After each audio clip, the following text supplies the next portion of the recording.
বাংলাদেশে এমন অনেক পীর আছে, ইমানের কথা কয়, লক্ষ লক্ষ মানুষ দরবারে যায়, কিন্তু একটা আমের যেমন ভিতরে পেকে গেলে বাহ্যিক আকৃতির পরিবর্তন হয়, কিন্তু ওই পীর সাহেবের কোনো পরিবর্তন হয় নাই।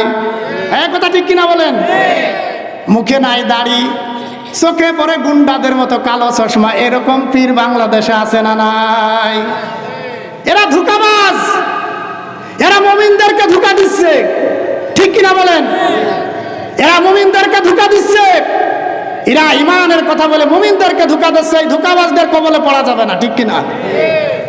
আরে যে দিল থেকে কালিমা পড়েছে, আমার মতো শুকরান চতুর্দিকে ছড়িয়ে পড়ে, পাশাপাশি কালারের পরিবর্তন হয়ে যায়। মুমিন ব্যক্তি দাড়ি না রেখে পারে না, ঠিক কিনা বলেন? আরে মুমিন ব্যক্তির মাথায় টুপি থাকবে, কি থাকবে বলেন? মুমিন